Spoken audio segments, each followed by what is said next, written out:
At the height of its reach, Spain appeared disciplined by victory. Its banners crossed oceans. Its silver moved continents. Its kings spoke in the language of inevitability. And yet, beneath the ritual confidence, something quieter had begun to drift out of alignment. The empire did not lose Europe because it was weak, or because others suddenly grew stronger. It lost because its authority stopped listening to what it had once mastered: limits.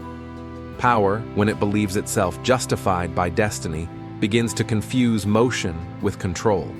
What looks like expansion can, from within, feel like maintenance.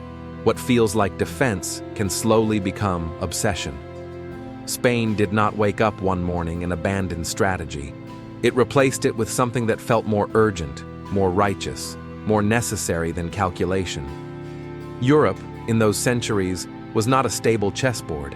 It was a field of constantly renegotiated obedience. Authority held only as long as it could be made to feel natural. Spain's authority had once felt exactly that. Through marriage, inheritance, and the inherited gravity of Rome's memory, Spanish kings did not conquer Europe so much as arrive inside it. The Habsburg crown did not present itself as an intruder. It presented itself as continuity. Emperor, defender of the faith, guardian of order. These were not slogans, but claims to inevitability. And for a time, Europe accepted the claim. Obedience flowed not because Spain demanded it, but because the alternative seemed less coherent. But authority that rests on inevitability is fragile. It depends on constant confirmation. Each challenge must be answered not only militarily, but symbolically. Each dissent threatens not just territory, but legitimacy itself. Spain's rulers inherited an empire that was already anxious about being questioned. The Reformation did not merely fracture belief, it fractured obedience.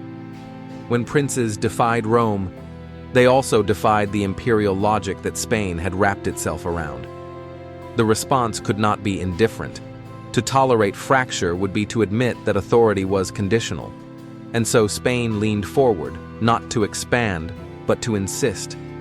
At first, insistence looked like resolve. Armies moved with purpose. Treaties were enforced with the language of restoration. Spain did not frame its actions as conquest, but as correction. Disorder had appeared. Order would be restored. Heresy had spread. Unity would be reclaimed. The empire's gaze fixed on Europe not because Europe offered opportunity, but because Europe threatened to slip out of alignment. Power rarely announces when it shifts from ambition to anxiety. The gestures remain the same. Troops march, gold flows, decrees are issued. But beneath them, the motive has changed. The machinery of Spanish authority began to turn inward. Every rebellion was interpreted as a personal affront to the crown's legitimacy. Every compromise felt like erosion. Strategy, once a matter of balancing influence, became secondary to demonstration. Spain needed to be seen acting. Its authority depended on visibility. Silence would look like weakness. Withdrawal would look like surrender. And so engagement became constant, regardless of cost. The empire did not choose battles. It responded to threats to its image. Power, when it becomes self-referential, loses proportion. Spain's rulers did not miscalculate because they lacked information. They miscalculated because information no longer held priority over symbolism. The Netherlands was not simply a province, it was a test. If Spain failed there, what would that failure say to Italy, to the German princes, to France? Each concession carried imagined echoes. Authority is haunted by precedent. Spain began to fight not for outcomes, but to prevent the idea that outcomes could be challenged. This is how obsession enters quietly, not as madness, but as vigilance, not as recklessness, but as refusal. Spain's kings framed endurance as virtue. If the struggle persisted, that only proved its importance. Time itself became a tool of authority. Outlast the rebels, outlast the heretics, outlast the doubters. The empire could afford patience. It told itself so. Silver would continue to arrive. Armies could be raised again. God surely favored persistence. Yet power that depends on endurance alone begins to cannibalize its future. Spain's authority demanded constant reaffirmation, and reaffirmation required resources that no longer returned proportionate control. Victories did not close conflicts, they extended them. Suppression bred further resistance. The more Spain insisted, the more Europe learned to resist without confronting the empire directly. Authority does not collapse only when it is defeated. It erodes when others learn how to endure it. The court in Madrid grew distant from the texture of the conflicts it commanded. Decisions were filtered through ritual, through theology, through dynastic obligation. Strategy became less about conditions on the ground and more about maintaining the coherence of authority at the center.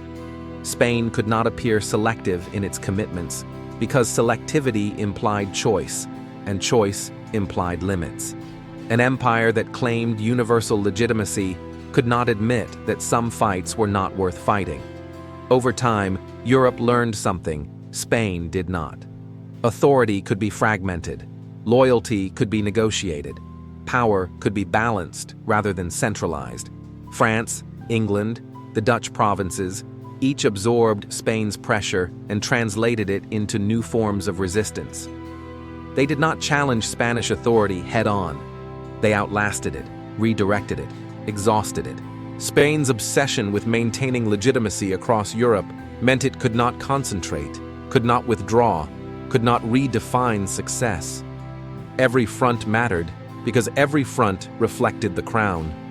The irony is that Spain's authority had once thrived precisely because it understood when to let power feel indirect. Marriage alliances, legal claims, religious unity, these were subtle instruments. They worked because they reduced the need for constant enforcement. But obsession narrowed the empire's repertoire. Force crowded out flexibility. Demonstration replaced persuasion. Authority, once ambient, became loud. As the decades accumulated, Spain's presence in Europe began to feel heavy rather than natural. Its armies were still formidable, but their movements no longer reorganized the political landscape. They merely froze it. The empire was spending immense effort to keep Europe from changing, rather than shaping how it changed. Power that defines itself against movement eventually finds itself standing still. The fracture did not arrive as a single defeat. It arrived as fatigue. Spain's rulers continued to speak in the language of destiny, but their actions betrayed strain.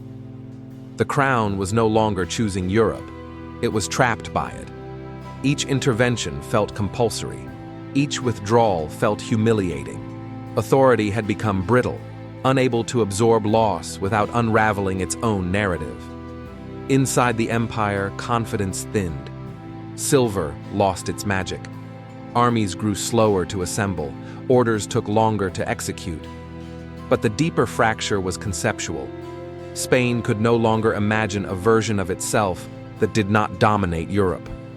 To let go would be to admit that authority had limits. And so the empire persisted, even as persistence hollowed it out. Obsession has a particular cruelty. It convinces power that stopping would be worse than continuing. Spain's authority remained immense, but it was misaligned with reality. It was enforcing a past arrangement in a Europe that had already moved on. The empire was present everywhere, but decisive nowhere. Authority had become ceremonial, heavy with memory, resistant to adaptation. In the end, Europe did not fall away from Spain in rebellion or revolution. It slipped. Authority lost its grip not because it was overthrown, but because it could no longer justify the cost of holding on. Spain's obsession had replaced strategy so thoroughly that the difference between them was no longer visible from within. What remained was motion without direction, effort without leverage. Even after the empire's centrality faded, the pattern lingered. Power, once convinced of its own necessity, rarely recognizes the moment when insistence becomes liability. Spain's loss of Europe was not a failure of courage or capacity. It was a failure of restraint. Authority, unchallenged by its own success, forgot how to choose. And that forgetting echoes. Empires do not often fall when they are weakest. They falter when they are most certain that withdrawal is impossible. Spain's banners receded slowly, almost politely, leaving behind a Europe that had learned how to exist without them. What remains is not a lesson, but a shape, a reminder that power, when obsessed with being everywhere, eventually discovers it no longer belongs anywhere. If you found meaning here, you're welcome to explore more on Timeless Questions, where we examine history not for answers, but for understanding.